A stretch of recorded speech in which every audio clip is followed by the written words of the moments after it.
اظہار کرتا ہوں، اور میں نے چند ایک اشعار لکھے ہیں جو ان پی ٹی آئی کے ورکرز کی آواز ہے، جو میں آپ کے سامنے پڑھنا چاہوں گا، اور یہ وزیر اعلیٰ سے مخاطب ہیں۔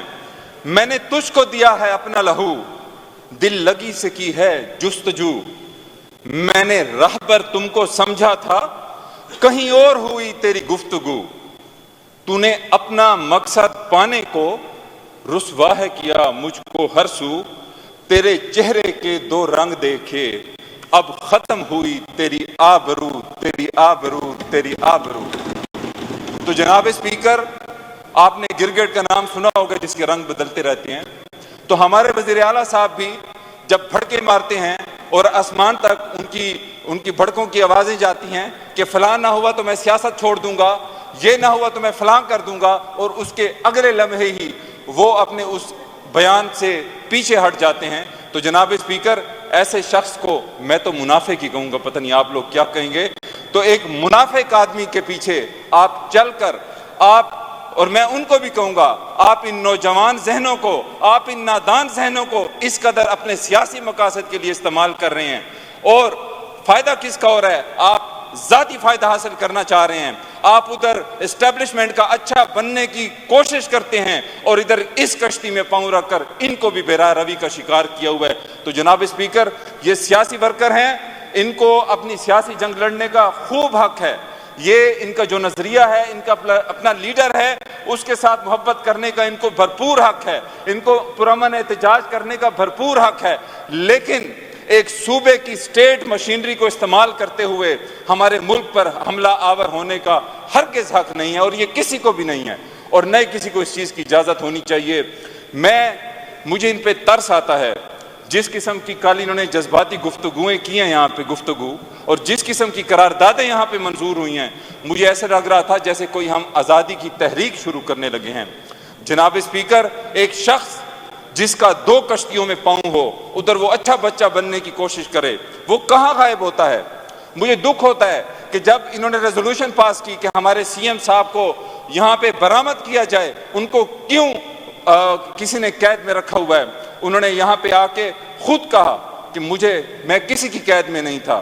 تو جناب اسپیکر، میں آپ کو بتاتا ہوں وہ کہاں تھے۔ وہ ان کمروں میں بیٹھے ہوئے تھے جن کو وہ اچھا بچہ بننے کی یقین دہانی کروا رہے تھے کہ ہاں مجھ سے غلطیاں ہوئی ہیں، لیکن میں اچھا بچہ بن کے رہوں گا آئندہ سے۔ تو میں ان کو بھی کہوں گا کہ دیکھیں، آپ کو اللہ تعالیٰ نے عقل دی ہوئی ہے، چاہے وہ میرا لیڈر ہو، چاہے وہ آپ کا لیڈر ہو، ہم نے اگر ایمان لانا ہے بن دیکھے، ایمان بالغیب، تو وہ صرف اللہ کی ذات پہ ہے۔ انسان میں بہت سی خامیاں ہوتی ہیں، چاہے میں پہلے اپنی ذات کو لوں تو ہمارے اندر خامیاں ہیں، ہم کسی شخص کے پیچھے اندھا دھند چلتے چلے جائیں، آپ کو ٹرک کی بتی کے پیچھے لگا کے آگ میں چھوڑ کے اور خود کود کے چھپ جائے، اور ان زندانوں میں چھپے جہاں سے وہ جس کے خلاف آپ کو بغاوت پہ اکسا رہا ہے۔ تو جناب اسپیکر، میں ان کو بھی کہوں گا کہ آپ سوچیں، آپ کو اللہ نے عقل دی ہے، آپ کا جو بھی آپ کا نظریہ ہے، جو آپ کی کاوش ہے، میں آپ کو اس چیز سے نہیں روک رہا کہ آپ اپنی لیڈر کی رہائی کے لیے کوشش نہ کریں، آپ بھرپور کوشش کریں اور اس سے بھی زیادہ کوشش کریں، لیکن میں ان سے شاید چھوٹا ہوں گا کئیوں سے، میرا تجربہ بھی اتنا نہیں ہوگا، لیکن میری یہ ان سے ریکویسٹ ہے کہ اپنا راہبر بدلیں، نہیں تو یہ بھی آپ کو اس آگ میں چھوڑ کے یہ خود بھاگ جانے والا ہے۔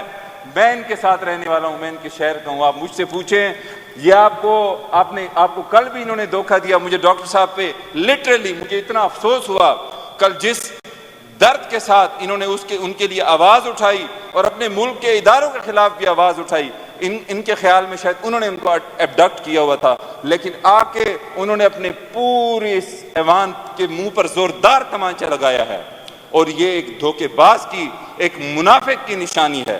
اور میں یہ سمجھتا ہوں کہ ایسے ذہنی مریض کو ہماری ادھر کتنے اچھے اور بہترین لوگ ہیں، آپ مجھے بتائیں۔ یہ میں بحیثیت اپوزیشن کا ایک ممبر ہوتے ہوئے واللہ باللہ اس لیے نہیں کہہ رہا کہ میں اپوزیشن میں ہوں، لیکن صرف اس لیے کہہ رہا ہوں کہ یہ صوبہ ہمارا ہے، اس صوبے کے لوگ ہم سب کے ہیں، انہوں نے ہمیں اس لیے بھیجا ہے کہ ہم ان کی یہاں پہ آواز بنیں، ان کو ڈیلیور کر کے دیں۔ دیکھیں، آپ اپنی کاوش جاری رکھیں، لیکن میرا یہ مشورہ ہے کہ اپنا رہنما بدلیں۔ آپ میں سے کتنے اچھے لوگ ہیں، کیا آپ میں سے کوئی اس قابل نہیں ہے کہ آپ لوگوں کو لیڈ کر سکے؟ آپ نے ایک ذہنی مریض کو جس نے اپنی منافقت کا اور 2 نمبری کا آپ کو ثبوت دے دیا ہے، آپ کیوں اس کے پیچھے چل رہے ہیں؟ تو جناب اسپیکر، میرے کولیگ سے یہ ریکویسٹ ہوگی آج جانا کہ دیکھیں ان کی کرپشن کی باتیں آپ خود کرتے ہیں. آپ نے آپ کے ممبران میں سے خود جا کے عمران خان صاحب کو، میرے لیے قابل احترام ہے عمران خان صاحب، ان کو جا کے انہوں نے ان کے ثبوت دکھائے ہیں. اور میں یہ سمجھ رہا تھا کہ جب انہوں نے پہلی دن آ کے یہاں پہ حلف لیا، اور یقین جانیں میں اپوزیشن سے شاید میں ہی تھا جو کھڑا ہوا تھا ان کے ساتھ حلف میں کہ ہاں میں حلف اٹھاتا ہوں کہ میں نے آج تک کرپشن نہیں کی. میں پہلے 2 سال تحصیل چیئرمین بھی رہا ہوں، اور میں اپنی جو الیکشن کیمپین تھی اس میں بھی حلف دیتا تھا لوگوں کو، اور دینا چاہیے بحیثیت عوامی نمائندہ. اور انہوں نے جب حلف دیا اور حلف لیا، مجھے انتہائی خوشی ہوئی کہ ہاں اب شاید کچھ بدلے گا. لیکن بدقسمتی سے اسی دن سے انہوں نے جب اپنی کیبنٹ میں ممبرز کو لیے، ہمیں ان میں سے لوگ بتاتے ہیں کہ کتنے پیسے انہوں نے بٹورے جن کو منسٹرز لگایا. اس کے بعد ہارٹ ٹرانسفر پر پہلے ہم ایک نام سنتے تھے گوگی بٹ، ایک بڑا کردار تھا. وہ کیا کردار تھا؟ وہ کردار تھا کہ جب بھی کوئی ٹرانسفر پوسٹنگ ہوتی تھی بزدار صاحب کی دور حکومت میں، تو اس کے پیچھے ان کا ایک بڑا کردار ہوتا تھا. تو وہی یقین جانے، اور میں آپ کو حلفاً کہتا ہوں، وہی گوگے کئی گوگے اب پیدا ہو چکے ہیں ہمارے صوبے میں. میں اپنے ضلع میں تو بہت زیادہ دیکھتا ہوں. کلاس 4 کی نوکریاں تک ہمارے سی ایم صاحب نے نہیں چھوڑی. میرے ضلع میں ساری کی ساری کلاس 4 کی نوکریاں انہوں نے بیچی ہیں. جناب اسپیکر، ہمارے ضلع میں جب ڈی سی صاحب کو اے ڈی پی کا فنڈز آئے ہیں، انہوں نے اس میں کمیشن بٹوری ہے، اور ٹھیکیداروں کو جو ان کے من پسند ٹھیکیدار تھے صرف ان کو 6% لیا ہے، باقیوں کا تو آپ پوچھیں نا کہ کتنا لیا ہے. تو جناب اسپیکر، چاہے ہم CNW سکینڈل کو دیکھیں، چاہے ہم ویٹ پریکیورمنٹ کے سکینڈل کو دیکھیں، ہم کہاں سے ان کی جو ہے نا چوریاں ہم آپ کو بتائیں.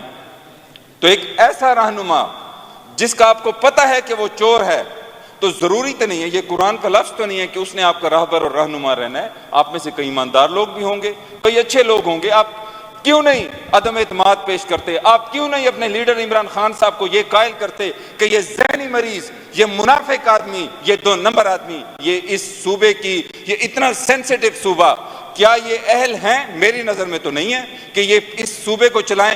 24 گھنٹے آپ اپنی پارٹی کو بتائے بغیر آپ روح پوش ہو جائیں، یہ کوئی مذاق ہے؟ خدا نہ خواستہ اس صوبے میں کچھ ہو جاتا. آپ چیف ایگزیکٹو ہیں، آپ کو یہ احساس ہے کہ یہ آپ نے کتنی بڑی غلطی کی ہے. میں کہتا ہوں صرف اس کے اوپر کہ انہوں نے ان کو بے خبر رکھا 24 گھنٹے، اس پر بھی ان کا احتساب کرنا چاہیے میرے کولیگز کو، کہ ان کے اوپر عدم اعتماد پیش کرنا چاہیے. لیکن ان کو کوئی شرم نہیں ہے. وہ کہتے ہیں کس منہ سے جاؤ گے کعبے، کس منہ سے جاؤ گے غالب، شرم تم کو مگر نہیں آتی، شرم تم کو مگر نہیں آتی. لیکن میں پھر سے اپنی بات کے اختتام اپنی کولیگز اور پی ٹی آئی کے ورکرز کے ساتھ اظہار ہمدردی سے کروں گا کہ مجھے آپ کے اوپر دکھ ہوتا ہے، آپ کے اوپر افسوس ہوتا ہے کہ آپ جس سیاسی جدوجہد میں، جس جنگ میں آپ کو لگایا گیا ہے، آپ کا رہنما ہی آپ سے مخلص نہیں ہے، تو آپ کیا اپنی منزل پائیں گے؟ تو اس لیے میرا مشورہ یہ ہے، اپنا رہنما بدلیں. شکریہ.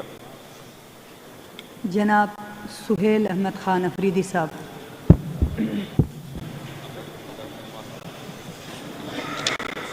بسم اللہ الرحمن الرحیم. ایاک نعبد و ایاک نستعین. تلا زمونگ دا سفر نے جالکی کے نا پاس وزر